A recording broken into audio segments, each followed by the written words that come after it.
What's going on, Road Warriors? You're riding the HRC with High Road Comics, and today is Monday. Back to work, unfortunately, but hope you all enjoyed your weekend, your Easter weekend, and I know I enjoyed it. It was great. So if you follow me on Instagram, you already know about some of the pickups I got, but I just wanted to go ahead and show you what I got over the weekend, since the stuff that I thought I was going to have for Monday morning mail day isn't here yet. So let's go ahead and see what I got. Whosoever watches this channel, if he or she be worthy, shall acquire the knowledge from High Road Comics. First off, I went into Book Off. If you haven't heard of it, it's like a Salvation Army, a Goodwill type thing. More like a pawn shop, and I went in there looking for that. Have you ever seen the movie House of the Devil? I was looking for that. It was made in 2009. It was actually a pretty good 80s homage movie. And couldn't find it in the DVD or Blu-ray section, so I guess it wasn't that great. But I picked up this for $5. The Ghost Fleet, the whole goddamn thing. The GD thing, sorry. I'll leave that out. But it is a Image comic, or actually trade. And if you didn't know, it's by Donny Cates. I haven't read this yet, so I am so excited to check it out. And it's perfect for him to do like one of his little sketches. I know he's not an artist. Well, he kind of is. He's not. He's a writer. Definitely get him to sign this. And yeah, that's some con goals right there. I also made a purchase on eBay. Can't wait to do the unboxing on that to show you. Yeah. Alright, so I got this War of the Realms box. It was a little banged up, so I got it for like $5 cheaper. You know, like usually I see these for like $12. And I'm gonna put on my Jason Aaron Thor comics that I have. Well, it's probably just the last run. And also any War of the Realms tie-ins. Hopefully they all fit in this box. But let's go ahead and see what is in the box. I could show you some of the other pickups I got.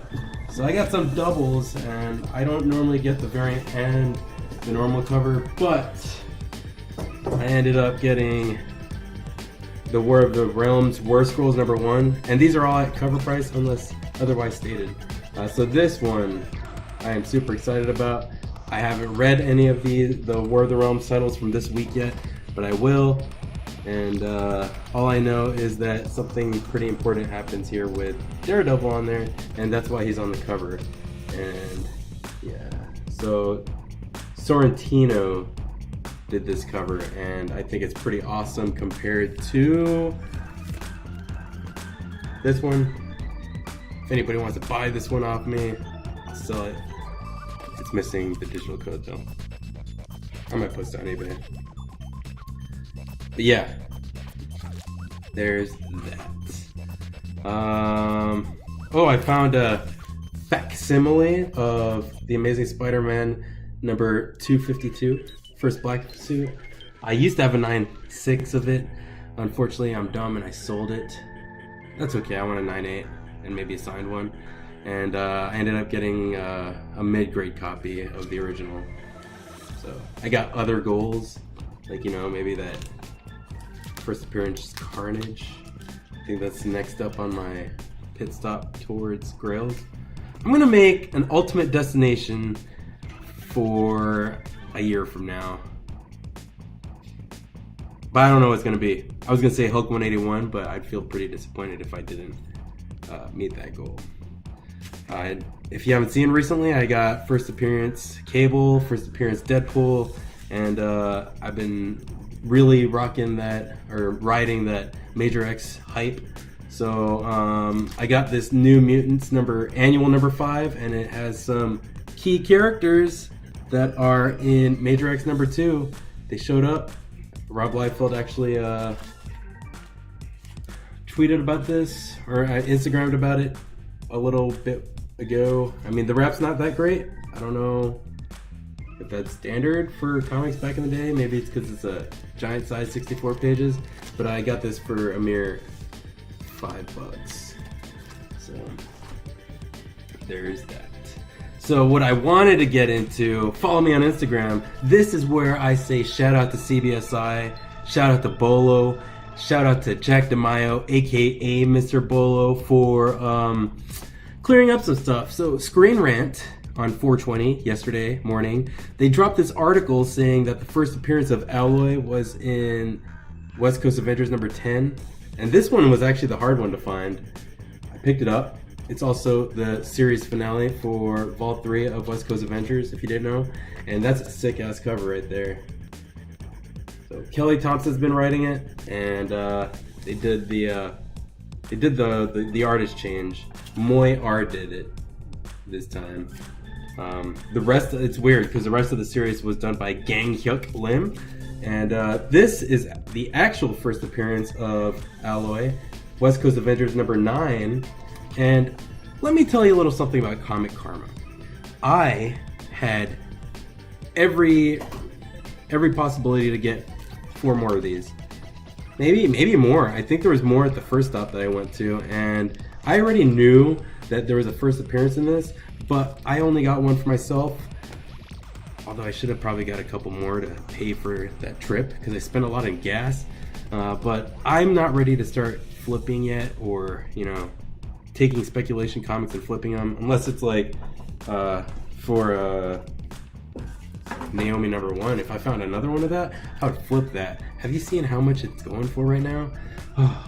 But yes, shout out CBSI. Follow them on Instagram because that's how I got the scoop on this. And you can rush over to your comic shops. Everyone was like, what's going on with West Coast Avengers number 10? Because they were sold out everywhere. And the story about this one, this was the last. I went to 5 different LCS, and this was the one and only was waiting for me at the last stop. And it was there on the shelf. That's also where I found that New Mutants Annual number 5 and that War of the Realms War Scrolls. So yep. Yeah, so that was it for my pickups, I think. Yeah, that was it for my pickups this weekend. I need to start saving money, especially if my pull list keeps getting bigger. But I'm thinking about cutting it back down to just 20 titles total at any given time on my active pull list. We'll see. As long as I can swing it right now and wife's not too mad, then I'm gonna keep doing it. What else did I do this weekend? Oh, I finally watched Hellboy. So I'm on the lookout for the trades that are associated with that Hellboy movie. I can't remember what they are now. But yes, Darkness Falls, I think, is one of them. Hellboy in Mexico. And there's another one that was actually, they took a lot out of. That movie was pretty damn cool, man. So I know critics destroyed that movie, but I am not one to listen at critics. I love a lot of shitty movies, and I'm not ashamed to admit that. And a lot of my real life friends, they get pissed off because they're like, how was that movie? And I'll tell them it was freaking awesome. Like Aquaman, I loved Aquaman. And they'll be like, I don't believe you, I don't like your taste.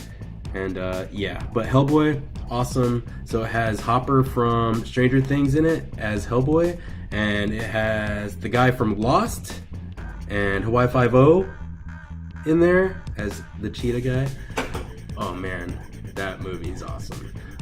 It started off a little bit slow, but it felt like a comic book movie from the get-go. So to me, maybe the writing and the plot didn't seem that great, but I thought it was actually a pretty darn good movie. Like, I think it was pretty long because it was like 2 hours later. I was like, after 30 minutes of previews, but total 2 hours later, I'm sitting in the theater. I'm like, is this still going on? And they didn't take any shortcuts.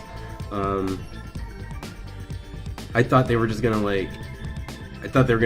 leave a lot of loose ends for a sequel, but lucky for us, they didn't do that because I don't think they're gonna be greenlighting a sequel based on how it's doing. But I don't care.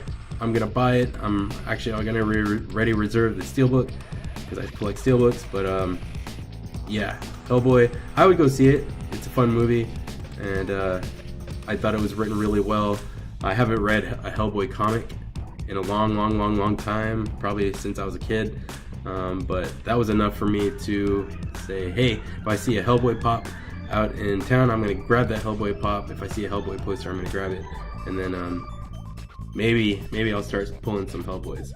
But yeah, I think that was the only movie. I was going to go see that La Cucaracha movie, but I don't really do horror movies. The last one I saw was Pet Sematary. So yes, I saw that movie. Game of Thrones, we're not even going to talk about that. Hype? No, it's really good. And what else did I watch?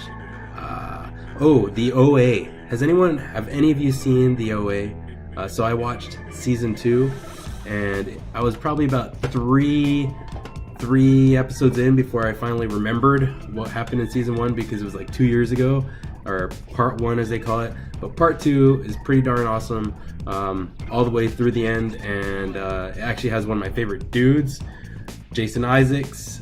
He's from Star Trek Discovery season 1, one of my favorite shows. Oh, that's the other one. Okay, so let me finish the OA. Check it out. I still didn't understand it after I watched it, and I had to watch one of those YouTube recaps.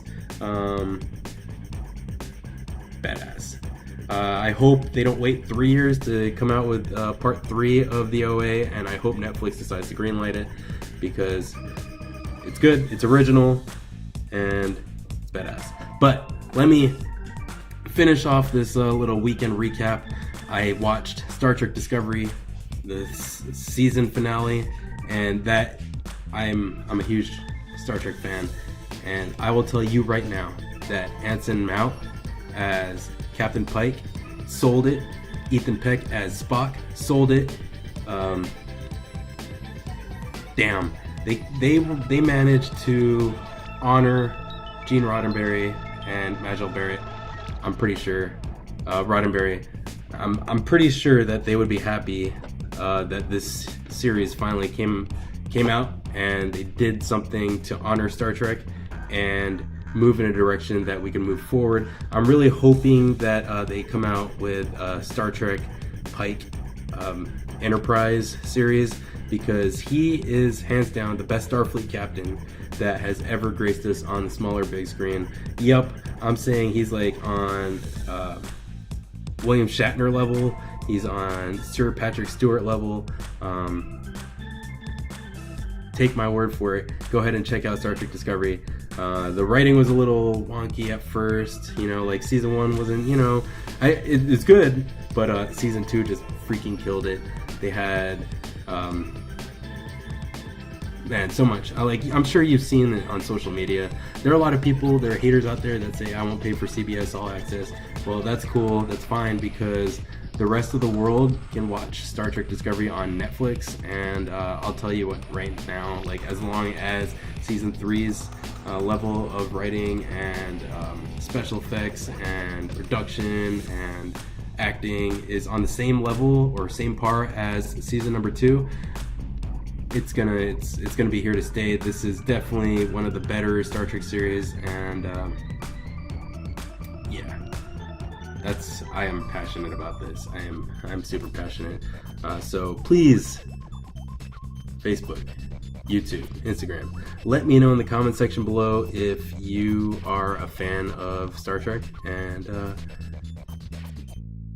the OA, War of the Realms, the Avengers, CBSI, New Mutants, everything we talked about, and maybe we could chat about it. But that's all I got. I'm about to get back on the road, and I'm still trying to figure out these little catchphrases. But I'm going offline, and I'll see you at the next stop.